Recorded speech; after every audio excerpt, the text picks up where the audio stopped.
The Last and Final Bell. Chapter 8. Audio. Monday, March 7th, 2005. I stared at the entrance of Redstone High, chewing the inside of my cheek, feeling a pit growing in my stomach. Was I really going to talk to him? Laugh with him? Share lunch and act like he's not my murderer? If this wasn't a mad plan and don't know whatever could be. The irony that defeating the monster who has killed me was to befriend him, but this is what had to be done. I approached the school, becoming my battlefield in a way, pulling on my hoodie more tighter than usual, trying a little extra hard not to be noticed. My gaze lowered on the floor as I saw the red and white sneakers approach me. It was Noah. "What's going on, Barbie?" He greeted. I could hear in his tone that it wasn't all casual. I had a hitch that a part of Noah's mind was still thinking about my sudden departure Saturday. "Going good, bruh." I mostly lied as I lowered my hoodie just a little to lessen his concern, but it didn't do much. "So, what was up with you yesterday? Everything was chill, then you just suddenly barf up your drink and then dip." He asked, confused and concerned. His words threw me back to Saturday, when I saw that news report that felt like a personal punch in the gut. I didn't know what to tell him because I myself didn't even know why I left. I guess I just got overwhelmed, but I felt like there wasn't something else deeper and can't put into words or any clear thoughts. But what I do know is that news report awakened an uncomfortable memory of March 30th, and I just wanted to leave. I just started getting a bad headache and wanted to go home. Sorry I didn't say anything, I was just dumb and forgot. I quickly lied when I realized I wasn't saying anything. Noah raised an eyebrow. "You sure, man? You know you can talk to me, bro, right?" He tried to push me again. "I'm fine," I quickly said, not wanting this to drag on again. "Dude, seriously, you're not fooling me. Please, just tell me what's wrong, dude." He continued to push. I knew he wasn't going to let up this time. But I didn't want to tell him I couldn't. "I just don't want to talk about it, okay?" I said in a more softer tone, hoping maybe that would do something. Sigh. "All right, fine, whatever," he muttered. Luckily, math was less uncomfortable. I sat down, slouched in my seat, lost in my thoughts.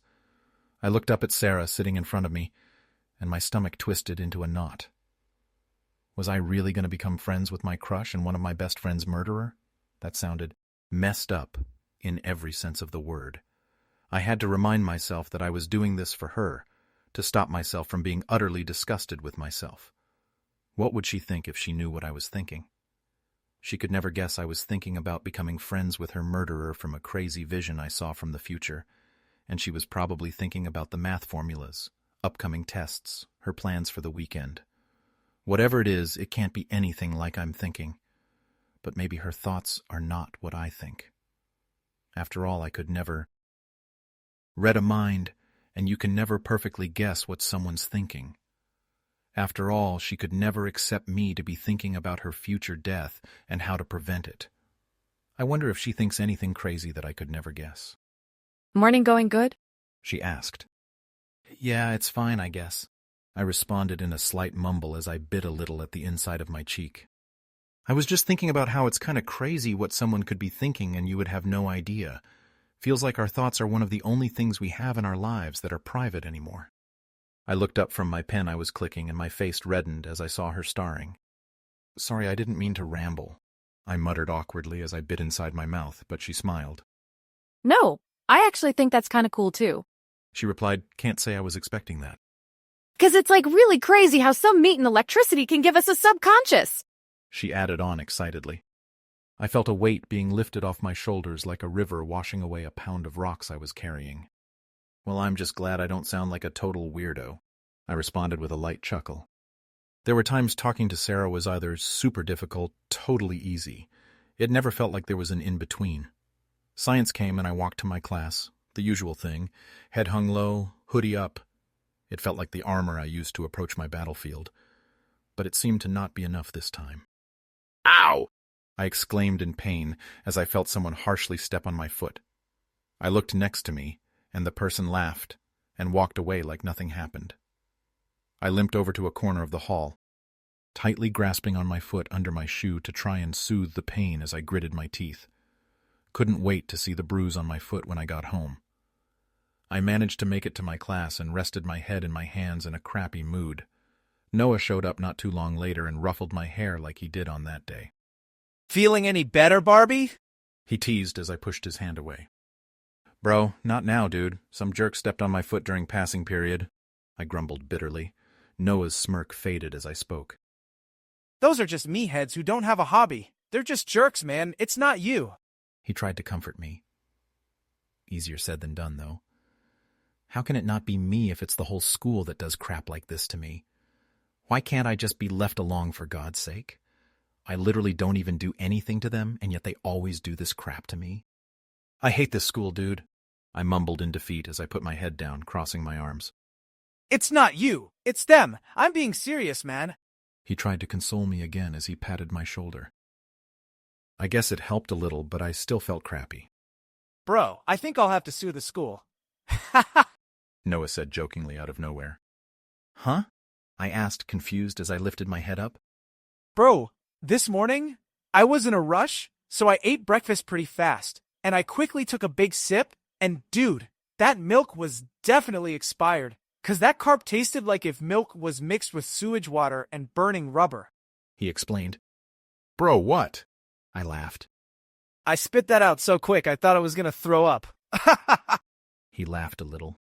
Bro, that still probably would have made your morning breath smell better. I teased, which got us both to burst out laughing. Guys, keep it down. The teacher hissed at us from her desk. We both shut up for a second, but Noah leaned in and whispered. Nah, I don't think the milk was expired. I think I just tasted your personality. I tried to hold back, but I laughed out loud again, which made Noah laugh too. Long story short, we got our seats moved for the rest of class. But Noah always knew how to cheer me up. He helped make school bearable. But it didn't last once class was over. The familiar pit in my stomach came with it. But this time it wasn't because of PE. It was knowing that computer class would be next. This was nothing like how it usually was. Usually it was PE that would be the thing I dread and computer class would bring relief, but now it was the reverse because I knew the dread that would await me of having to talk to a shooter. Compared to this, PE was nothing. Luckily, the world decided to be a little less cruel, since today we were only going to walk a few laps. Noah was rambling to me about some beef he had with one of his friends, but I was hardly paying attention because I was trying to think of what to say to Alan. But I had no idea how to start a conversation with him, as despite him being my murderer, I knew nothing about him, and part of me was still afraid of him. I started thinking back to how I met Noah. It was freshman year. I was an awkward loner who hasn't made a single new friend since middle school started. I was alone for about half the year, until one day I was taking a test in physical science, when I felt a guy tap my shoulder. I turned next to me and saw a guy who kind of looked like a 15-year-old hot bad boy, love interest you'd see in a movie. He was developing much muster than me. He had dark skin with even darker curly hair, with eyes reassembling the shade of a hazel. Cool, if I just copy from you? I won't make it obvious, I swear. Yeah, sure, I responded nonchalantly. I remember him being very surprised at how chill I was about it. And I remember when the test was over, he got a really good grade on it, and he was really happy about it, and I remember him thanking me for not snitching on him, which I found funny for some reason. We started chatting about random things, and I was quite surprised about how much I had in common with such a popular kid. We both didn't like school, we both loved video games, and had the same sarcastic and somewhat dark humor, and Noah's chill, laid-back, and funny personality. So even with us being in completely different places in school, we always had each other's backs, and he helped make school a bit more bearable. But now I was here in gym, walking in circles, tuning Noah out as I tried to think of a way to be a shooter's friend. The PE that would normally drag on and drag felt like it was only seconds before it was lunch. I felt my inside being twisted and turned inside out. I felt close to on the verge of a panic attack. It seemed silly. All I was doing was talking to him. He was no threat at all right now and wouldn't be for 23 more days. But it was his face. His eyes. They kept sent me back to the face blurred with my tears standing over me with the gun. That face, every time I gazed, it sent shockwaves of my fight or flight response up my soul that were the chains that kept pulling me away from even getting near him. The memory alone was just as scary as that gun. Instead of the lunch or library, I camped out in the bathroom while staying clear of the one of the first floor. I stepped into the second floor bathroom, went into a stall, sat down, just reading. Despite it being different, this place still sent unpleasant feelings in my gut from the memories of that day. If there was a competition for fastest heartbeat, I'd receive the gold medal as I stepped into computer class. Ever since that day, my once favorite classes, computer and English, have been the classes I've dreaded the most. This felt like I was approaching a stage with memorized lines in front of a crazy crowd, ready to execute me if I so dared to stutter a single word. I slowly sat down. I could tell he was sitting behind me, but I didn't dare take one glance. By some miracle, I managed to work on a little bit of coding that barely managed to distract myself. Alan was still lingering in my mind. Just ask a question, pretend to be lost. So intentionally messed up on a bit of code, and after taking 1,000 years to muster up the courage, I gently tapped him on the shoulder.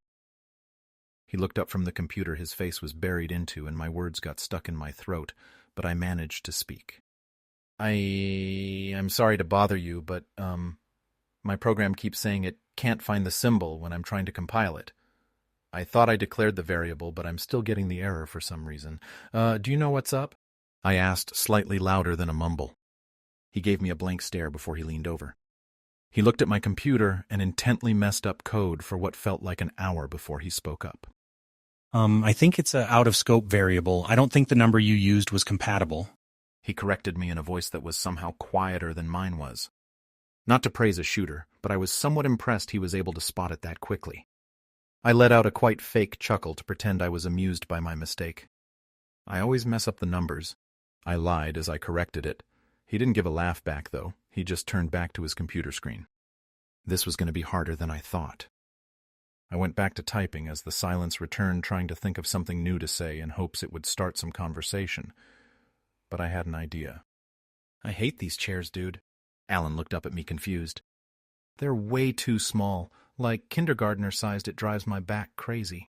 I tried to joke, though it was awkward. Alan just looked down, not saying anything. Guess it's just right for me. He responded in a voice that was a little louder than a mumble this time. Damn, this guy wasn't budging. I let out a quiet sigh in slight frustration, but then I stopped. Wait, was that him joking about his height? 'Cause yeah, he definitely no basketball player. His height reached 4'11" at best. But I wasn't expecting Alan to make a joke. But a small part of me was glad. This was finally going somewhere. English came and I was feeling a little better. But my mind was blown by the absurdity of it all. The dude who shot me in the head, killed my crush, likely killed others, just told me a short guy joke. What the hell is even going on anymore? I made my way to English, feeling a pang of an odd feeling of familiarity, along with a pang in my gut. But I didn't know what this was. But once I saw the TV being rolled into the class again, I remembered. This was the day of the school shooting PSA. The first time I zoned out, as it meant nothing to me at the time. But now it meant everything to me, and this PSA rotted me to my core. As it started, my eyes drifted over to Alan sitting across from me. Did he feel the same? Did watching this make him feel uncomfortable the same way? I mean, wouldn't it be at least a little awkward to have to watch a school shooting PSA while planning to do the very thing? As it played, I went from not paying attention to keeping my eyes glued to the video, despite it twisting up my insides. The video centered around some kid bullying A with his friends, and them thinking it would cause no harm, only for the video to end with the sound of gunshots. They sounded the same: bang, bang, bang. I felt goosebumps as I heard it. My hands tightly gripped the edges of my desk, chewing up the inside of my mouth as I tried to get my breathing under control and calm the PTSD. But as the storm passed, a different kind of discomfort hit me. The shooter had a black hoodie that was up all the time. Skinny kid with pale skin and blue eyes and dark brown hair, read violent comic books, was hidden in the shadows with no friends. The shooter looked like me. Apart from the darker hair and interest in gore comics, the resemblance was almost uncanny, like this film was a messed-up parody of me. I shrank in my seat, my face red with almost embarrassment. I felt almost like it was trying to make fun of me or something. I thought back to last Friday when I had those thoughts back during the push-up test for even the briefest moment. And this video felt like it was rubbing salt in the wound. Is this how people see me? Just because I'm a bullied introvert, sudden I'm some violent monster? I looked back at Alan, this red curly hair, dark brown eyes, and dorky freckles peppered all over his face and nose. He looked more like a freshman than a senior, and more like a comical nerd who gets pushed into lockers than society's idea of an edgy school shooter. Maybe that's why I never thought this would happen. I realized I can't be mad at schools for stereotyping shooters and nerds when I'm doing the same thing. I didn't even think a shooting would ever happen here, period, let alone by someone like Alan. For the book we were reading, the teacher allowed us to work independently or get into pairs. I instinctively wanted to work by myself as I usually did, but I knew I had to take any chance I could to talk to Alan if I wanted this to work. So I awkwardly made my way over Alan's desk with an extra chair and sat down in front of him. He looked up from his book with an expression that looked less like I was a total weirdo for approaching him. Maybe this was going somewhere. Want to read to each other? I offered, trying to get rid of the awkward tone in my voice. Yeah, sure. He mumbled. I gave him a smile, though it took effort as we took turns reading each line. We didn't much outside of reading to each other, though I attempted to make a few comments and jokes about the story, and I mangled to get a chuckle or nod here and there. But tomorrow I will need to go further.